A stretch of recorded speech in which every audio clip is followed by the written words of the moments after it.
चीन के नापाक इरादों से सिर्फ भारत ही नहीं बल्कि पूरी दुनिया परेशान है।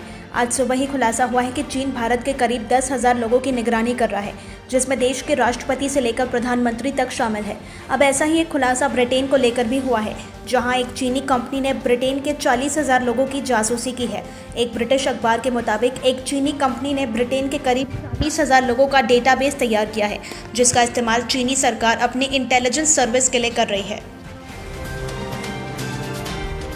अमेरिका में एक रैली को संबोधित करते हुए राष्ट्रपति डोनाल्ड ट्रंप ने कहा कि हमने अब तक सबसे अधिक टेस्टिंग की है। ये टेस्टिंग भारत से भी ज़्यादा है। भारत दूसरे नंबर पर है और हमसे 44 मिलियन टेस्ट पीछे है। डोनाल्ड ट्रंप ने दावा किया कि प्रधानमंत्री नरेंद्र मोदी ने मुझे फ़ोन किया और तारीफ करते हुए कहा कि टेस्टिंग में आपने शानदार काम किया है। कोरोना संकट काल के बीच संसद का मॉनसून सत्र सोमवार से शुरू हो गया। 1 अक्टूबर तक चलने वाले इस सत्र में कोरोना को लेकर हर सावधानियां बरती जा रही हैं। सदन की कार्यवाही शुरू होने से पहले संसद परिसर को पूरी तरह से सैनिटाइज किया गया। कोरोना के खतरे को देखते हुए सांसद मास्क और फेस शील्ड लगाकर सदन पहुंचे। लोकसभा में सांसद सोशल डिस्टेंसिंग का पालन करते हुए दिखाई दिए।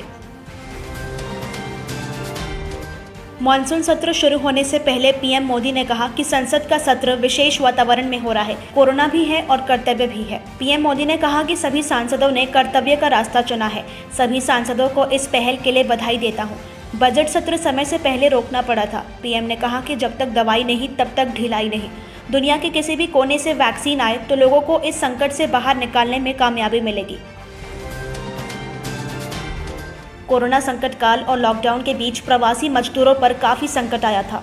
सदन में सरकार से इसी मसले पर सवाल पूछा गया। विपक्ष के कुछ सांसदों ने इस बीच हुई प्रवासी मजदूरों की मौत के आंकड़े की जानकारी मांगी, जिस पर सरकार ने कहा कि उनके पास ऐसा डेटा नहीं है।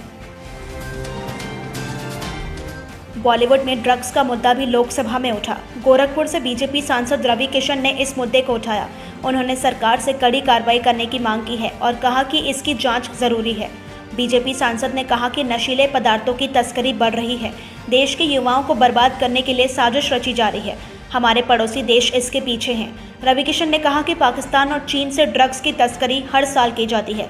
इसे पंजाब और नेपाल के जरिए देश में लाया जाता है।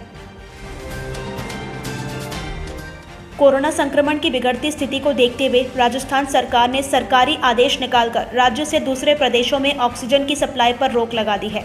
राजस्थान में इस वक्त बड़ी संख्या में लोग कोरोना संक्रमण का शिकार हो रहे हैं। इन्हें ऑक्सीजन की जरूरत पड़ रही है। राज्य सरकार ने ऑक्सीजन सिलेंडर के औद्योगिक इस्तेमाल पर भी पाबंदी लगा दी है और कंपनियों को कहा है कि वे आवश्यकता पड़ने पर अस्पतालों को ऑक्सीजन की सप्लाई करें। कानपुर के विकास दुबे केस से जुड़े आरोपियों के खिलाफ जल्द मनी लॉन्ड्रिंग के तहत केस दर्ज किया जाएगा।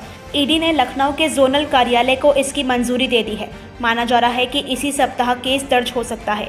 इस मामले में विकास दुबे और उसके परिजनों के अलावा उसके करीबी फाइनेंसर जय वाजपेयी की संपत्तियों की भी जांच की जाएगी। सुशील कुमार मोदी से पूछा गया था कि बिहार में सुशांत केस की एफआईआर करना और बाद में मामले की सीबीआई जांच की मांग रखना क्या इस मामले के राजनीतिकरण के लिए किया गया। इस पर सुशील मोदी ने कहा कि सुप्रीम कोर्ट के आदेश से सीबीआई को केस ट्रांसफर हुआ है और कोर्ट ने नहीं कहा कि बिहार में एफआईआर करना गलत था। सुशील कुमार मोदी ने कहा कि इस मामले का राजनीतिकरण करने का कोई सवाल ही नहीं है। आउटर दिल्ली के रनहोला इलाके में एक बेटे ने घरेलू झगड़े के चलते अपने पिता की चाकू से गला काटकर हत्या कर दी और फरार हो गया, जिसके बाद पुलिस ने मामला दर्ज कर लगभग 12 घंटों के अंदर ही हत्यारे बेटे को गिरफ्तार कर लिया। पुलिस ने हत्या में इस्तेमाल किया गया हथियार भी बरामद कर लिया है। फर्जी इस्पात कंपनी बनाकर करोड़ों की जीएसटी चोरी करने के आरोप में गिरफ्तार राजधानी रायपुर के कारोबारी शुभम सिंघल को 13 दिनों के न्यायिक रिमांड पर जेल भेज दिया गया है। विभाग ने आज भी जांच जारी रखते हुए उसके फर्म से सीज कागजातों की पड़ताल की। इसमें शुभम के हवाला कारोबार से जुड़े होने के सबूत मिले हैं। जीएसटी अधिकारियों ने बताया कि शनिवार की कार्रवाई में शुभम सिंघल के पास से 17.5 लाख रुपये नकद सीज किए गए। राजधानी रायपुर में पहली बार ऐसा हो रहा है जब एक हाईवा रेत के लिए 30 से 32 हज़ार रुपये की वसूली की जा रही है। अगस्त के आखिर में एक हाईवा रेत 16 से 18 हज़ार में बिकी, लेकिन अब इसी रेत की कीमत दोगुना हो गई है। सरकारी दस्तावेजों में रेत घाट बंद है और रेत संग्रहण केंद्रों से रेत की सप्लाई की जा रही है, लेकिन फील्ड में मामला ही उल्टा है। रेत घाट हो या रेत संग्रहण केंद्र, सभी जगहों पर रेत माफियाओं का कब्जा हो गया है। सुशांत सिंह राजपूत मामले की जांच में ड्रग्स एंगल की पड़ताल कर रही एनसीबी की छापेमारी जारी है। आज एनसीबी की team drug peddler Suryadeep Malhotra के घर पर सुबह से छापेमारी कर रही है। सूर्यदीप रिया चक्रवर्ती के भाई शोभिक का स्कूल फ्रेंड है और उसे कई चैट सामने आए हैं। रिया चक्रवर्ती की खास दोस्त शिवानी डांडेकर ने न केवल सुशांत केस में अंकिता लोखंडे को टारगेट किया, वहीं दूसरी तरफ उन्होंने #रिलीज रिया के तहत सोशल मीडिया पर एक मुहिम भी छेड़ी, साथ ही रिया का समर्थन किया।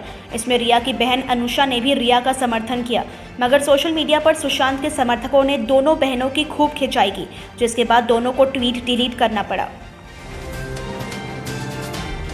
आईपीएल टीम राजस्थान रॉयल्स ने लीग के आगामी सीजन के लिए अपने पूर्व कप्तान ऑस्ट्रेलिया के शेन वॉर्न को अपना ब्रांड एम्बेसडर और मेंटोर नियुक्त किया है। राजस्थान रॉयल्स ने एक बयान जारी कर इस बात की जानकारी दी। मेंटोर के तौर पर वॉर्न मुख्य कोच एंड्रयू मैकडॉनल्ड के साथ मिलकर काम करेंगे।